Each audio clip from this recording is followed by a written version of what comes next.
Lumaki si Benjamin sa kalupitan ng ama.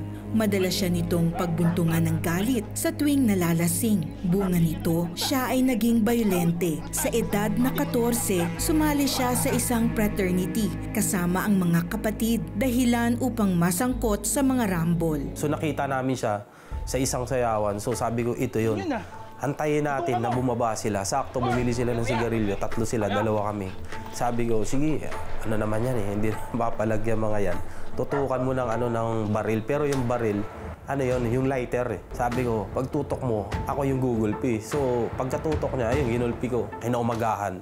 Hinanap kami sa hideout namin. Iniwan yung sulat na pakalayo-layo. So, nung time na yun, natakot din kami. Kasi, NPA talagang yan eh. Pwedeng dalhin ka muna, disiplinahin. Dahil sa mga barkada ko, kaya doon ako talaga na sangkot. Na parang sa akin, nag-i-enjoy ako pagka nangyayari yung mga bagay na yun. Ang pagbabantang yon ang nag-udyok kay Benjamin na lisanin ang Masbate at magtungo sa Maynila. Nanirahan siya sa kanyang pinsan. Subalit sa halip na tumuwid ang buhay, lalo lamang siyang lumala.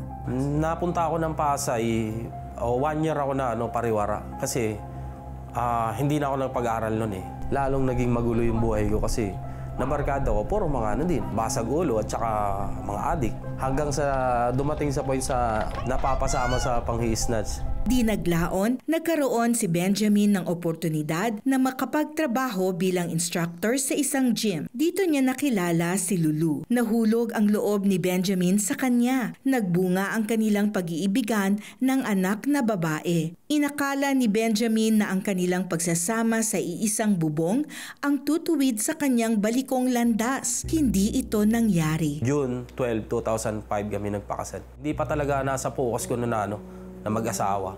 Wala pa sa focus ko na magkaroon ng pamilya.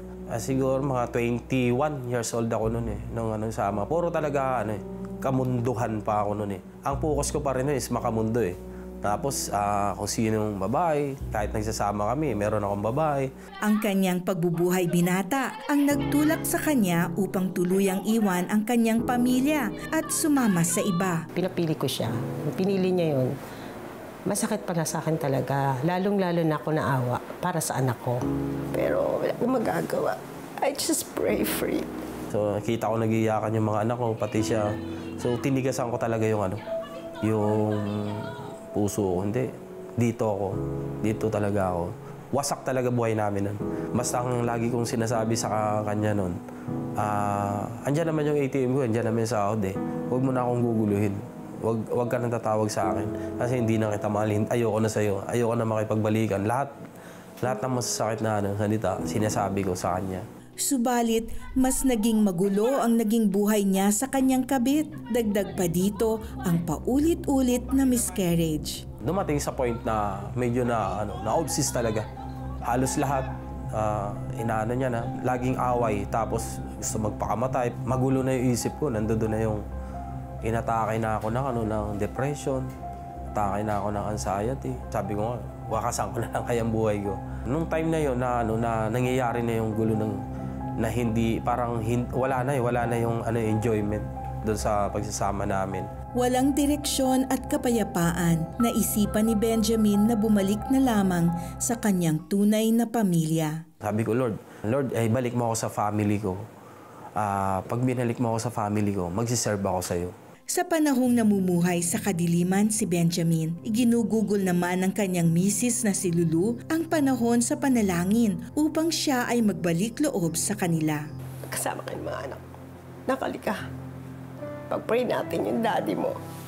Sabi kong pag-pray nyo, malinawan ang isip ng daddy nyo. Yung pati kong pinupusan. Kahit anong gawin ng daddy nyo, huwag kayo magagalit. Bumalik man yung daddy nila o hindi, wala silang galit. Sa kabila ng 15 taong panluloko ni Benjamin sa asawa, hindi niya ito sinukuan. Muli siyang tinanggap ng kanyang pamilya. Grabe yung ginawa ko. Pero nandyan pa rin siya. Still na tinanggap niya ako. As tatay ng mga anak ko, asawa niya. Mga anak ko, hindi man lang sumama yung loob nila sa akin. Nandun, nag-iyakan sila. So nakita ko kung gaano nila na-miss na magkaroon ng isang tatay. Isang gabi, nasumpungan ni Benjamin ang The 700 Club Asia. Puno ng pagpapasalamat dahil sa muling pagtanggap ng misis sa kanya, isinuko ni Benjamin ang kanyang buhay sa Panginoon. Dahil na rin sa kabutihang ipinakita ng kanyang asawa, mas nagsumikap si Benjamin na kilalanin ang Panginoon. Wala akong ibang ginagawa kundi nagbabasa ng Bible na hindi ko pinapakita sa kanila kasi nahiya ako eh. Nagtatago ako nung nagbabasa ako. Nung pandemic, doon ko talaga inano din na kung ano yung pinangako ko sa Diyos, na ginawa ko talaga siya. Nakasabi ko, magsiserve ako sa iyo, magpapagamit ako sa iyo.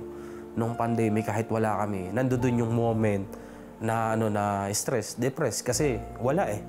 Pero umiyak ako, hindi ko pinapakita sa kanila, Lord, ngayon pa ba ako hindi magtitiwala sa iyo? Ibinalik mo nga ako sa family ko.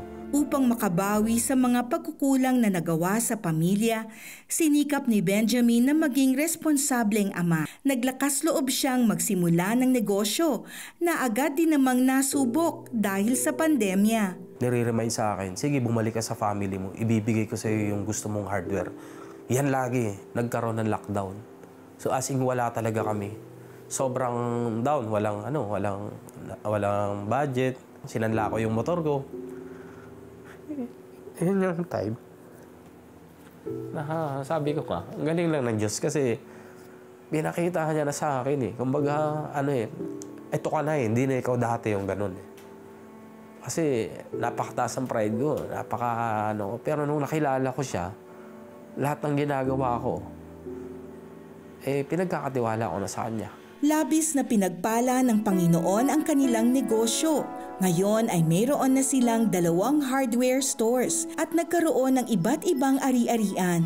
Ang pagpapakumbaba ni Benjamin sa Diyos ang susi upang muling maisaayos ang kanilang buhay pamilya. Patuloy ding nagpapagamit si Benjamin sa kanilang simbahan kasama ng kanyang pamilya. Naayos din ang relasyon ni Benjamin sa kanyang ama. Proverbs 16:3 na talagang pagkatiwala natin kay Yahweh, lahat ng meron tayo. Hindi na mahalaga sa akin, yung pera, yung business.